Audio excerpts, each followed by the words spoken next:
नमस्कार. मुद्दा.com या चॅनलमध्ये आपल्या सर्वांचं स्वागत मित्रांनो.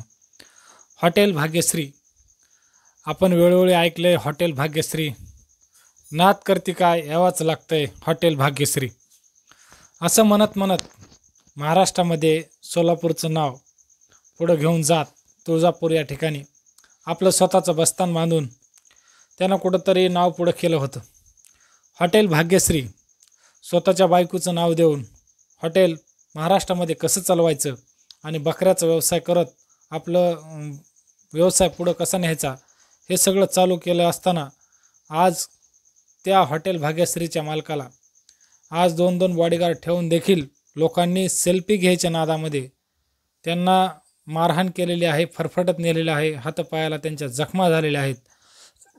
अशा प्रकारचं हॉटेल भाग्यश्रीच्या त्या मालकाला मारलेलं आहे. मित्रांनो, त्या मालकाची काय चूक हो? आज व्यवसाय करतंय, प्रसिद्धी करून ॲडव्हर्टाईज करून त्या ठिकाणी प्रसिद्धी मिळालेली आहे. त्या ठिकाणी सकाळी 7 कापलेत, दुपारी 4 कापायचेत आणि संध्याकाळी 6चा बेत आहे.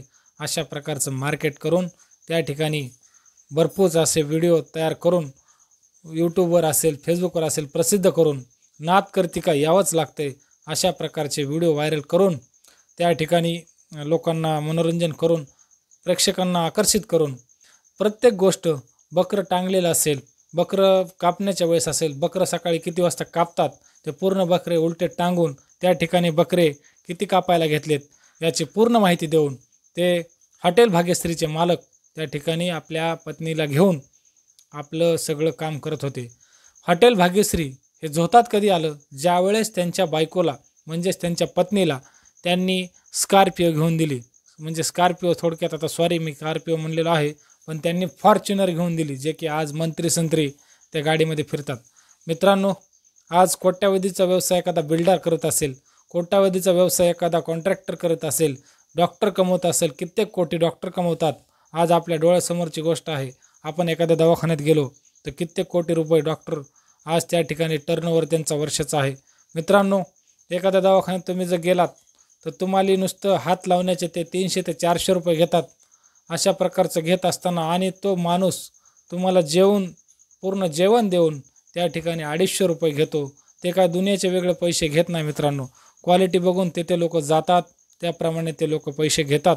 अशा प्रकारचं सगळं सुरळीत चालू असताना त्या हॉटेल भाग्यश्रीवर अन्याय करण्याचं काम त्यातील काही लोक म्हणजे त्यांचेच. आता कसं आहे, मराठीमध्ये आपल्या सगळे म्हणणं आहे की ज्या ठिकाणी व्यवसायामध्ये पुढं जातो त्याला पाठीमागं खेचण्याचं काम मराठी माणसं आवर्जून करतात. जसं की आता हे हॉटेल भाग्यश्रीच्या मालकासोबत होत आहे. मित्रांनो, त्यानं अख्खं मार्केट गाजवलेलं आहे. शेजारी जे हॉटेल असतील त्यांचं मार्केट नक्कीच कमी झालेलं असेल.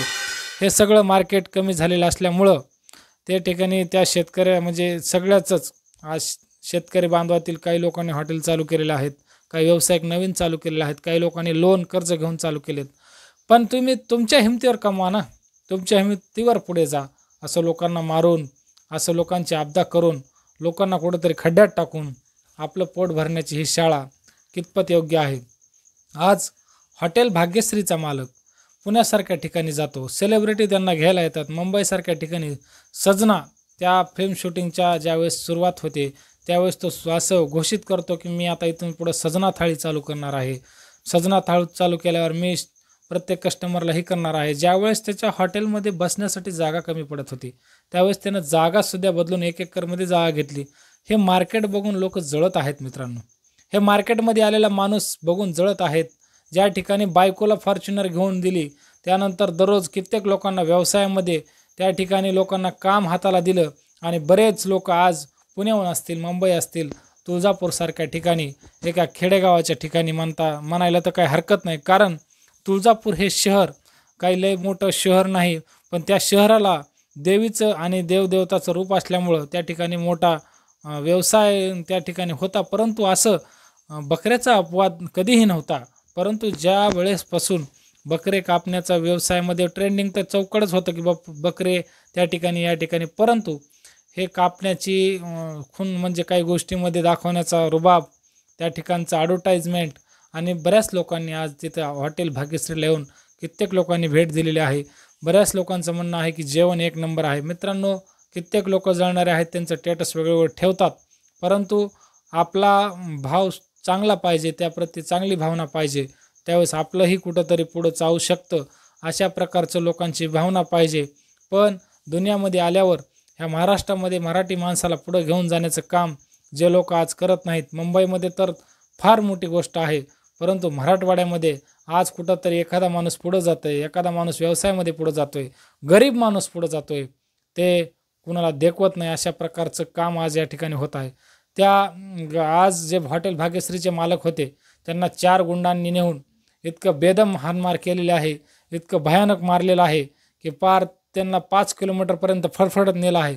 मित्रांनो, तुम्ही बघा, हे संतोष देशमुखपेक्षाही किती अवघड घटना आपण संतोष देशमुखचे प्रकरण कित्येक वेळेस दाखविले, परंतु एखाद्याला जीव असताना त्या ठिकाणी फरफडत नेणं, गाडीच्या पाठीमागे फरफडत नेणं हे कितपत योग्य आहे? कारण त्या ठिकाणी 4 जणांनी सेल्फी काढायची असं सांगून त्या हॉटेल भाग्यश्रीच्या मालकाला बाहेर बोलवलं आणि फोटो काढण्यासाठी त्याने असं गाडीमध्ये ते बसले होते, फोटो काढायचं असं बोलून जवळ घेतलं आणि त्या ठिकाणी त्याचं मुंडकं धरून त्याला फरफटत नेलं. अशा प्रकारचं हॉटेल भाग्यश्री या मालकाच्या स्वतः तोंडून आपण ऐकलेलं आहे. सकाळपासून वृत्तवाहिनीवर त्यांच्या बातम्या चालू आहेत. लोकांना असं वाटत आहे की हे अन्यायकारक होत आहे. काही लोक म्हणत आहेत की असंच व्हायला पाहिजे. मित्रांनो, हे कमेंट करणारे किती निर्लज्ज आहेत, कारण ज्या ठिकाणी व्यवसायामधून पुढे जाणारा माणूस असेल त्या माणसाला खच्चीकरण करून त्याला कुठंतरी माणसातून उठवण्याचं काम हे लोक करतात. तुम्हाला काय वाटतं, ही योग्य आहे का? मला कमेंटद्वारे कळवा. आणि हो, आपलं चॅनल सबस्क्राईब करायला अजिबात विसरू नका, कारण आपल्या चॅनलवर वेळोवेळी कामाची माहिती घेऊन आपण येत आहोत. एवढं बोलून मी तुम्हाला एवढंच सांगणार आहे की कधीही कोणताही व्यवसाय करणारा माणूस असेल त्याच्या आडफाट्यात जाऊ नका, तुमचं कधीही बरं होणार नाही. अशा प्रकारचं प्रत्येक कुराण असेल, बायबल असेल किंवा हिंदू धर्मातील ग्रंथ असेल, प्रत्येक ग्रंथामध्ये लिहिलेलं आहे. त्याच्यामुळं ईश्वराच्या पुढं कुणीही नाही मित्रांनो. त्यासाठी कुणाच्याही नशिबातलं विस्कटून घेण्याचा प्रयत्न करू नका, हीच आपण सांगूया आणि इथेच थांबूया. धन्यवाद.